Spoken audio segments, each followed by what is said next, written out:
So for the first time since he took over, today I have to ask serious questions about Ruben Amorim because he has absolutely categorically got it wrong today, and that is the reason we have lost this football match. I sat here off the back of the defeat at the weekend after our worst performance of the season, once Bruno and Ugarte got suspended, and I said, if he plays Eriksen and Casemiro, we're going to be overrun by the athletes in Newcastle's midfield, and we're going to lose. And that's exactly what happened. I sat here when I did my prediction video and said the same thing. And I said we'd lose 2-0. And we've lost 2-0. At least he did address it. But that should have been addressed before a ball was kicked. How can you have a player like Kobbie Mainoo who comes on and puts on a performance like Kobbie Mainoo did and start Eriksen and Casemiro? It doesn't make sense. How can you start Joshua Zirkzee, someone who has just not worked out so far as a striker or as a number 10? How can you start him in that position when you have the option of playing Eriksen in that position or Garnacho in that position or even Rashford in that position to then play Mainoo alongside Eriksen or Casemiro in that midfield?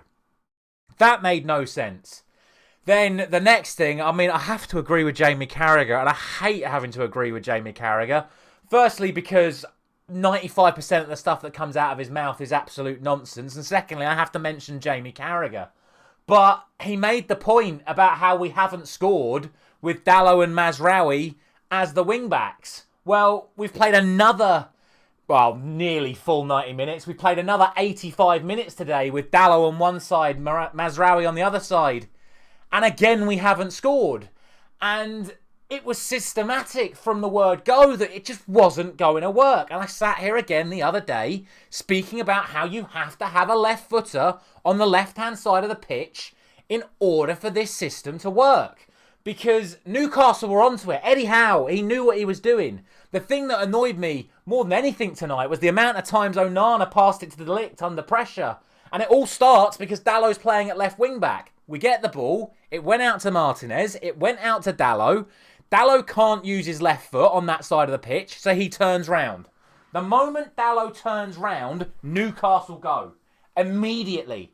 The ball goes back to Onana, the ball goes out to De Ligt, and Gordon's on him, Hall's on Ahmad, Joelinton, Bruno, Tonali are all in our midfield, and we give the ball away. And it happened time and time and time again. That has got to stop. I don't understand it. I don't understand that tactical approach to allow us to be under that much pressure. Especially again where in that first half hour, you've got Højlund and Zirkzee to hit with the long ball. And we're not going for the long ball. So what's the point in playing Zirkzee in that position if you're not going to try and hit him with the long ball? Doesn't make sense. Unfortunately for him, that's probably the end of his Manchester United career. I know there's a lot of interest from Italy for him to go back there. It's not worked out for him, and it wouldn't surprise me one bit to see him head off in the January window because it's just not working out for him. Then we talk about the goals. And again, we'll start off with the first one. And again, I have to agree with Jamie Carragher. Why was the back line so tight? We've got a back five. And these are defenders as well. They should know how to cover defensive areas of the pitch. But Mazraoui and Dalot are so tucked in that Lewis Hall has the overload. Ahmad should not have to track all that way back because you should be able to shift across. Mazraoui should be able to deal with Hall, so De Ligt can then deal with Gordon, so then Maguire can then deal with whoever's running in from midfield, probably Joelinton, so then Martinez can deal with Isak. It goes out to Hall far too easily. The cross is deflected. Okay. But Martinez, what is he doing? Again, I sat here the other day saying Martinez doesn't look comfortable in this left centre-back position. And it's shown again tonight. He doesn't know where to position himself in that back line. He's just letting runners go. And unfortunately, he's just given Isak all the time and space in the world. Before the ball even comes in, Maguire's pointing at him. You can see it. Maguire's pointing at Isak. It's because he knows he has to deal with the runner in front. So Martinez has to deal with Isak because, again, Dalot should be there to cover the one that goes behind Martinez. Martinez doesn't need to be where he is. He's got to get himself in front. And unfortunately, we're 1-0 down before we can do anything about it. Play goes on. We lose the ball at the other end of the pitch. This is where the Eriksen Casemiro problem begins. Because Newcastle get the ball. They play it round Eriksen like he's not even there. They play it out wide. The midfield is then in a 3v2 situation. Newcastle are flooding forward. They've got the ball on the left-hand side. Eriksen has already let Bruno go initially. Now he's got to pick up Joelinton. He lets him go. He lets him go. He doesn't put in the effort to get back. But again, we've seen this with Eriksen. I talked about it a few times. We go back to the 13-second goal from Gundogan in the FA Cup final, where I first sort of properly noticed it. Eriksen doesn't go with runners. He's an attacking midfielder. His entire career, he's been an attacking midfielder. He's not fit. Well, I wouldn't say he's not fit enough, but he's not quick enough. And he's not defensively nous enough to track runners. So he just lets Joelinton go. And again, Maguire gets sucked in. Martinez can see Joelinton, but he doesn't get across him. He's not physical enough. And I've got no complaints over the handball. So, for me, it's off of here. It might even come off of here. But it's certainly, at worst, shirt sleeve, which we know under the current rules is enough for it to be a goal. And it's 2-0. And it's game over. It probably could have been 3 or 4. Thankfully, once the changes came in, we looked better. And I'm pleased with what I saw in terms of attitude from Manchester United in that second half. But let's be realistic. What does a good attitude, semi-decent performance look like in the second half today? What it looks like is a side that was about even with a Newcastle side that was already 2-0 up and absolutely cruising.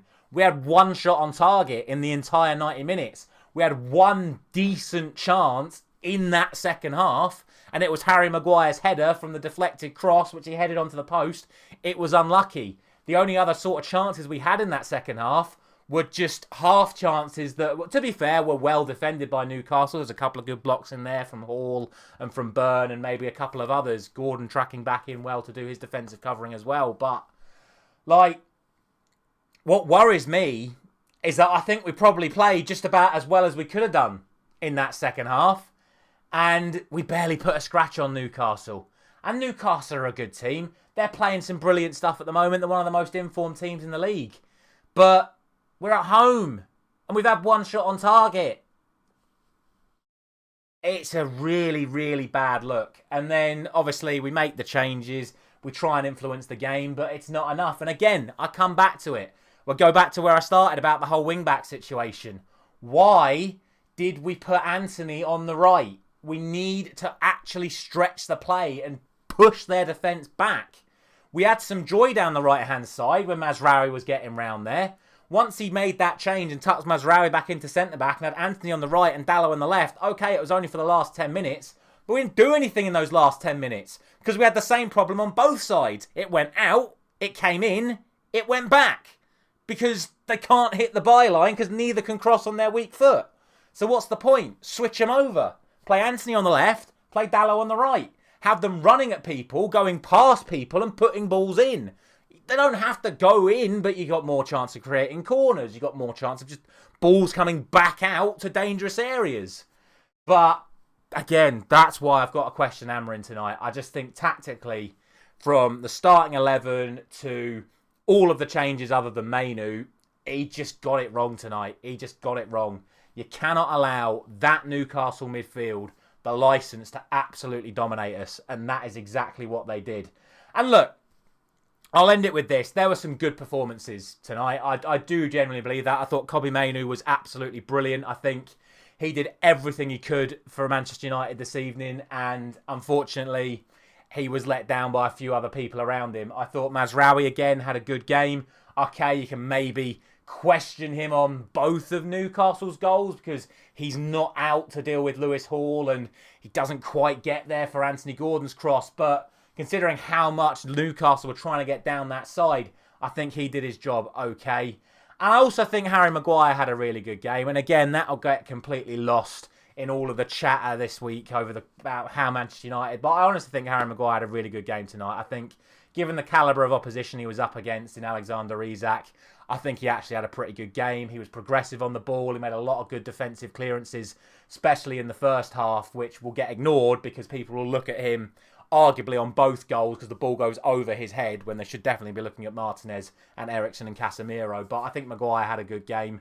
And I think Højlund did his best up there as well. I think Fabian Schär was absolutely all over him on multiple occasions. And He tried to put up a fight, but again, the service to him wasn't great, and the support off him wasn't great. And there's only so much Rasmus can do.